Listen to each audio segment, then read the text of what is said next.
Bonjour, bienvenue à vous sur ma chaîne pour votre lecture intuitive de ce mois d'août 2020. J'espère que vous allez tous très bien. Je vais juste positionner ça de manière à ce que vous puissiez tout voir. Voilà.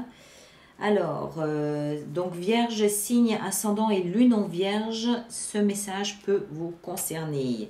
Qu'est-ce que nous avons? Arcane majeur, on a le diable, mais on a le soleil avec, donc ça va.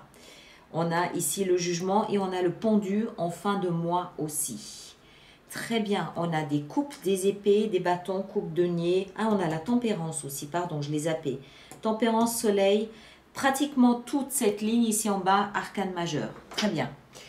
Ok, alors on y va, on plonge dedans. L'énergie pour vous, pour ce mois d'août, c'est la grande prêtresse. La grande prêtresse, c'est une énergie mystique, de connexion à tout ce qui est invisible. Quand je parle de ce qui est invisible, je veux parler de toutes les énergies, de tout ce qu'on sent, ressent. Ça peut inclure aussi les personnes qui sont parties, qui viennent nous aider, qui sont là. C'est la connexion à la spiritualité, c'est la connexion à votre inconscient aussi. Ça peut aussi être des rêves que vous faites durant la nuit qui vous parlent, qui portent des messages. Il y a des signaux, c'est comme si en fait l'univers, l'invisible, vous envoyait des messages à travers un grand savoir, à travers l'inconscient collectif, à travers des signaux, des messages intérieurs. Vous savez que c'est juste. Vous savez qu'il faut suivre ce conseil, ce message. Vous le sentez, vous sentez cette connexion à quelque chose de plus grand que vous. Vous l'appelez comme vous voulez. Quelque chose de plus grand que vous, qui vous guide, qui vous transmet une indication, un message. Il y a un message là-dedans. On va voir, hein, on va essayer de... On peut aussi comprendre cette grande prêtresse. On parle souvent aussi de rideau de théâtre. On sait qu'il y a quelque chose qui se passe derrière. Donc, en l'occurrence ici, après la vie, par exemple. Et à un moment donné, ce rideau tombe. Et on a toute la perspective de la scène et de la pièce qui se joue devant nous. C'est un petit peu la même chose. C'est-à-dire qu'il y a un message qui va venir se révéler, qui va venir vous faire comprendre quelque chose. On va continuer, on va voir. Alors, vous, votre énergie, elle est à la 5 d'épée et la 2 de coupe. 5 d'épée, c'est une énergie de conflit. Vous êtes en conflit, en bagarre, en colère contre quelque chose. C'est pas non plus Hiroshima. Mais il y a quelque chose qui vient titiller, qui vient vous agacer, qui vient vous titiller, qui vous pousse à entrer en conflit. D'accord? Ça peut être avec une tierce personne, ça peut être avec vous-même.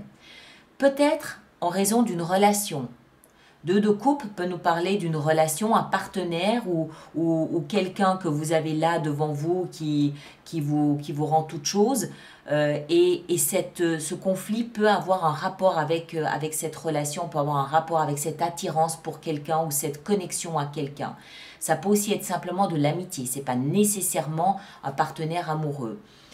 On va voir, on va continuer, on va essayer de comprendre pourquoi il y a ce double comportement de je suis attiré en connexion avec quelqu'un, mais en même temps, ça génère en moi un conflit.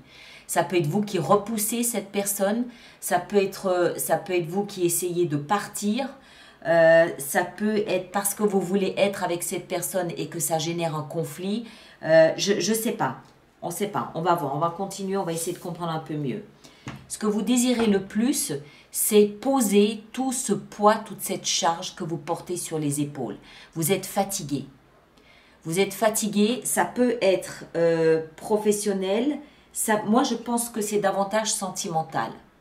Il semble que dans votre vie sentimentale, vous soyez comment est-ce que je dois dire ça? Complètement concentré sur le développement de votre relation. Que ce soit pour entrer en partenariat avec quelqu'un, hein, comme partenaire avec quelqu'un, ou que ce soit pour vous retirer d'une relation sentimentale. Et il semble que ce soit ça qui vous épuise, qui vous fatigue. Il y a plein de choses là que vous portez sur vos épaules. Ça peut être des conflits, ça peut être des colères, ça peut être des non-dits, ça peut être des... Il y a des pétards mouillés. Il y a plein de choses qui vous harassent, qui vous fatiguent, qui vous drainent votre énergie. D'accord? Comme si Voilà, comme si vous n'aviez plus de jus, comme si vous n'aviez plus de force. Voilà. Et ce que vous voulez, c'est que ça s'arrête. Stop. On continue. Ce qui va vous aider, c'est d'écouter votre cœur. Écoutez ce qui se passe à l'intérieur de votre cœur. Écoutez-vous. Écoutez cette petite voix intérieure, ce petit enfant intérieur qui va vous expliquer ce dont vous avez besoin et ce que vous désirez le plus. D'accord? Ce petit enfant intérieur, il vous montre le chemin. Il vous montre le chemin de l'épanouissement.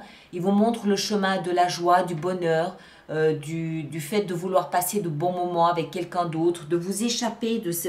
Il y a quelque chose de lourd ici qui génère ce conflit à l'intérieur de vous et que vous désirez poser.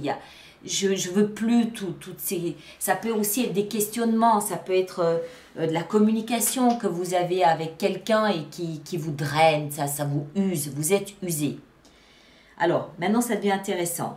Le défi, ça va être le diable. Alors, le diable, c'est pas un personnage. Hein. Vous vous enlevez ça de la tête, c'est pas un personnage. C'est une relation à quelqu'un.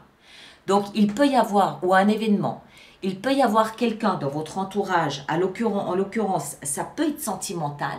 Je ne dis pas que ça l'est, je dis ça peut l'être. Sentimental, qui en fait devient une sorte de dépendance affective. Cette connexion à cette personne peut être étouffante. Ça peut être quelqu'un qui vous étouffe, qui vous domine. Une relation qui vous domine comme ça, à laquelle vous avez du mal à vous échapper. D'où peut-être le conflit. Maintenant, ça peut être l'inverse. Ça peut aussi être vous qui refusez peut-être de vous libérer de quelque chose. Vous refusez peut-être de vous libérer de croyances.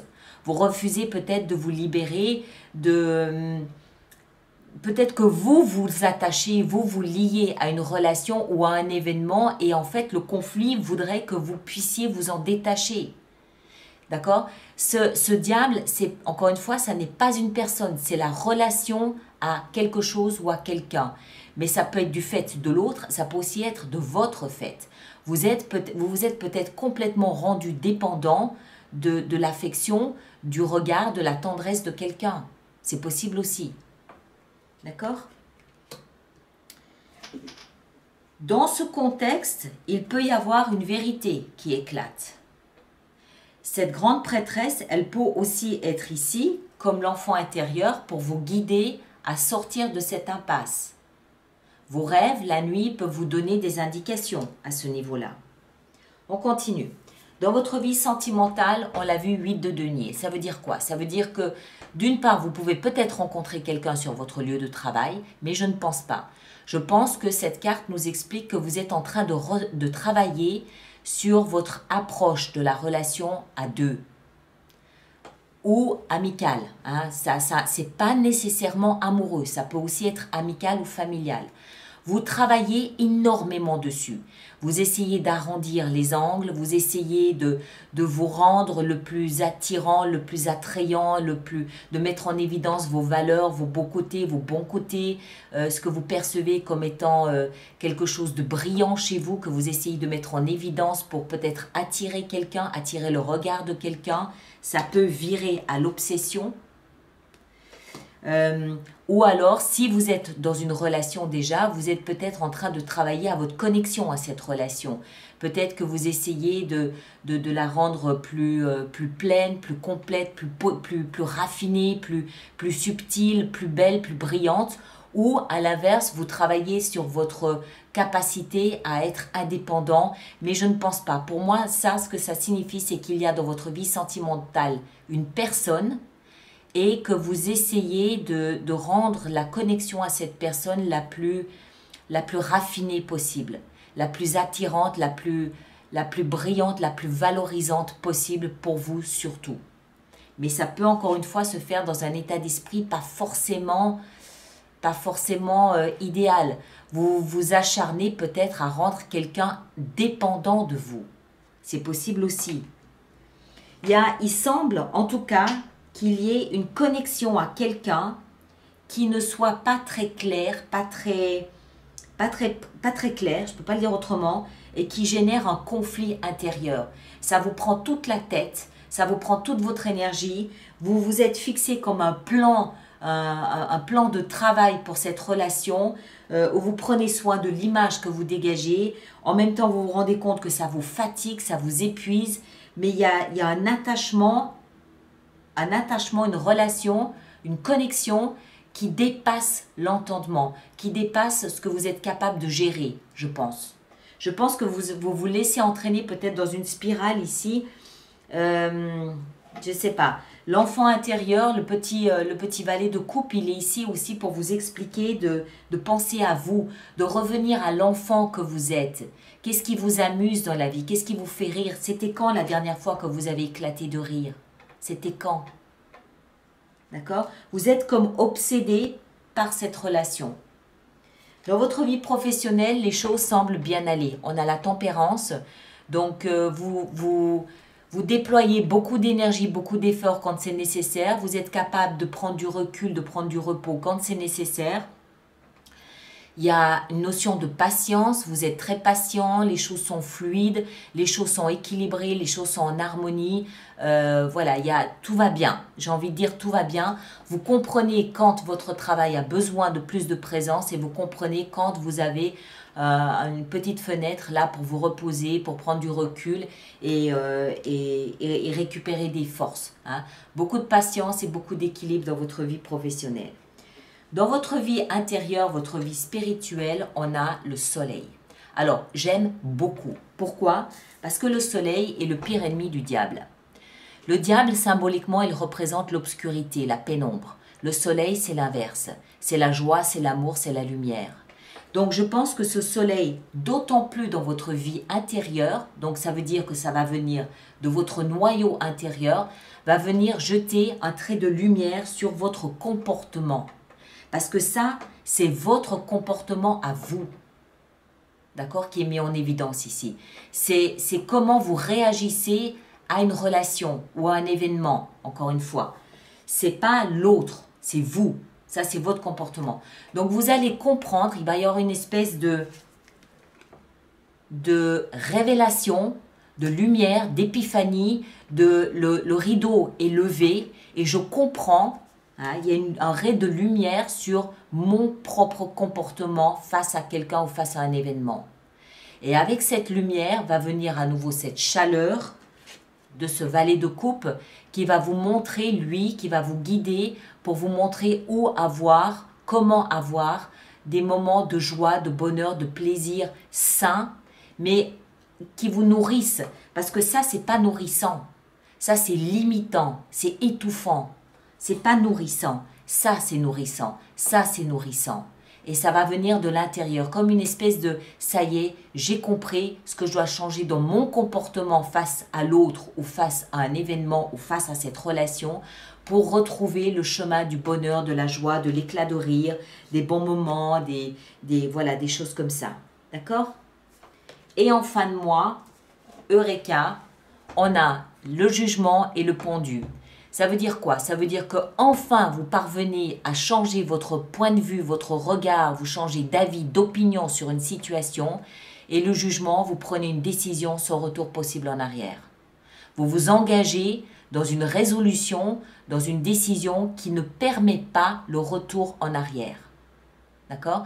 Mais tout ça, pourquoi? Parce que comme ce pendu, un halo de lumière autour de la tête, un halo de lumière dans votre conscience, dans une prise de conscience qui va vous apporter ce halo de lumière ici. J'ai compris ce que je dois faire, j'ai compris quel chemin suivre, j'ai compris quelle attitude, quel comportement adopter pour mettre un terme à cette noirceur, qui est quand même un défi, hein, d'accord? Mais ça va se faire.